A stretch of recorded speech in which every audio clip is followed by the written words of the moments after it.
ایک آدمی محمود غزنوی کے پاس نا اپنا کیس لے کے آیا، مدعی بن کے آیا. اس نے کہا بادشاہ میرا کیس بڑا نرالا ہے. بادشاہ سلامت نے کہا وہ کس طرح؟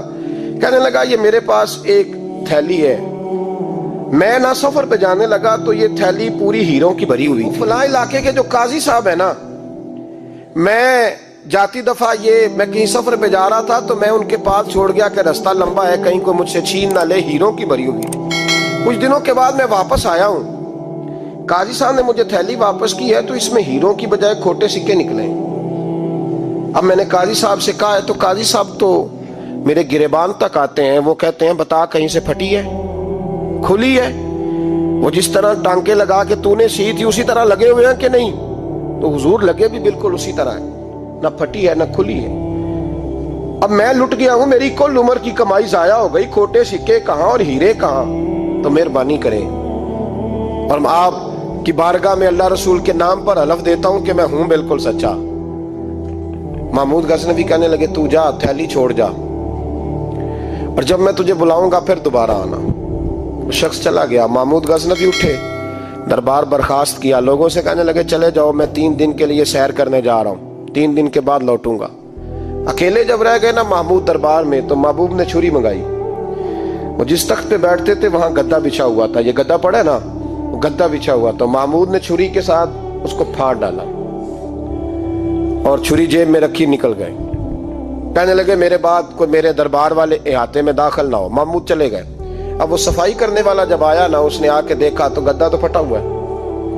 اس نے شور ڈال دیا، پہرے دار بھی آ گئے، فلاں صاحب بھی آ گئے، فلاں صاحب. اس نے کہا وہ خدا کے بندو، اس کا گدا پھٹ گیا ہے، وہ تو مار ڈالے گا. اس نے کہا تھا سوائے صفائی اور نگرانی والے کے دوسرا آئے کوئی نہ، اور یہاں آیا بھی کوئی نہیں.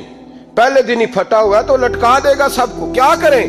شور ہو گیا، سارے دربار کے ملازمین اکٹھے ہو گئے. ایک بندہ بولا، کہنے لگا فکر نہ کرو، میں کیسے بندے کو جانتا ہوں، اس طرح سیے گا کہ جس نے پھاڑا ہوگا اسے بھی پتہ نہیں چلے گا کہاں سے پھٹا تھا.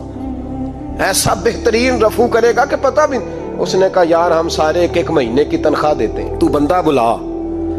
وہ بلا لیا اس کو، اس کا نام محمد رفو گر تھا. وہ آیا، اس کو گدا دکھایا، اس کا یار اس طرح سینہ پتہ نہ چلے. اس نے کہا فکر ہی نہ کرو، میں بڑا کاریگر ہوں. بڑے بڑے کاریگر لوگ نہیں ہمارے ملک میں پائے جاتے، کوئی نشان چھوڑتے ہیں پیچھے بڑے.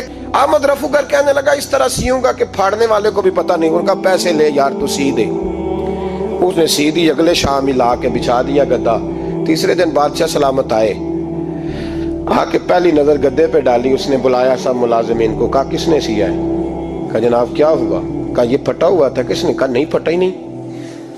وہ کہنے لگے بنو بات، میں خود پھاڑ کے گیا تھا، تو بتاؤ صحیح سیا کس نے ہے؟ کہا جناب آپ پھاڑ کے گئے تھے تو بتایا کیوں نہیں؟ فرمانے لگے اسی لیے تو بتایا نہیں تھا کہ تم خود تحقیق کر لو، بلاؤ بتاؤ سیا کس نے. تو بلا لیا، احمد رفو گر آ گیا. اس کو جب بلا کے سامنے بادشاہ کھڑا کیا، کہا بھئی تو نے سیا ہے؟ کہنے لگا حضور آپ کے سارے ملازم کٹھے ہو کے آئے تھے، میری غلطی کوئی نہیں. کہا نہیں یار تو بڑا کاریگر ہے، میں نے اپنے ہاتھ سے پھاڑا تھا پر مجھے بھی نہیں پتا چل رہا کہاں سے پھٹا تھا. اچھا یہ بتا یہ تھیلی جو ہے یہ بھی تو نے سی تھی؟ اس نے کہا جی آپ کے خادم کا ہی کارنامہ ہے، وہ فلانے علاقے کے قاضی صاحب آئے تھے، اس میں سے ہیرے نکال کے تو کھوٹے سکے بھرے تھے، تو مجھے بھی تھوڑا سا حصہ ملا تھا. محمود نے سارے گواہ بھی اکٹھے کر لیے، ثبوت بھی اکٹھے کر لیے. پھر قاضی کو بلایا، پہلے سارے ثبوت اور گواہ کیس حل کر لیا. پھر ہمارے ہاں یہ حال ہوتا ہے کہ مدعی 2-3 ہفتے کے بعد خود ہی ہاتھ باندھ جاتا ہے، کہنا تسی میری جان چھڈو، مجرم پھڑو پاوے نہ پڑھو. وہ کہتا ہے مجھے معافی دو، میں رہا. ظلم ہے نا، ظلم زیادتی ہے کہ جو بیچارہ اتنے سوال مجرم سے نہیں ہوتے جتنے مدعی سے ہوتے. آپ یقین کریں اتنے سوالات ہوتے. سارے ثبوت اکٹھے کر کے قاضی صاحب کو بلایا، تنہائی میں لے جا کے. محمود غزنوی نے کہا قاضی صاحب آپ سے غلطی ہو گئی، غریب آدمی تھا، وہ لٹ گیا ہے، اس نے تو بڑی مشکل سے کچھ ہیرے جمع کیے تھے اور اس کی کل کائنات تھی، تو آپ اس کا مال اسے دے دیں، بات ختم. قاضی صاحب کہنے لگے آپ مجھ پہ الزام لگا رہے ہیں، سوال ہی نہیں پیدا ہوتا. آپ میری داڑھی دیکھیں، آپ میرا اعزاز دیکھیں، دنیا جانتی ہے میں اس کا. قاضی صاحب انسان بھول ہی جاتا ہے، بندہ بھول جاتا ہے، غلطی ہوگی. مال نے کہا نہیں سبق. کہا میں تنہائی میں پوچھ رہا ہوں، میں اس وقت پوچھ رہا ہوں جب دوسرا موجود کوئی نہیں. آج توبہ کر لے، میں کچھ نہیں کہوں گا، تو میری زبان پہ اعتبار کر، تجھے پتہ ہے میں جو کہتا ہوں اس پہ عمل بھی کرتا ہوں، باز آ جا. پر قاضی نے کہا نہیں میری غلطی کوئی نہیں،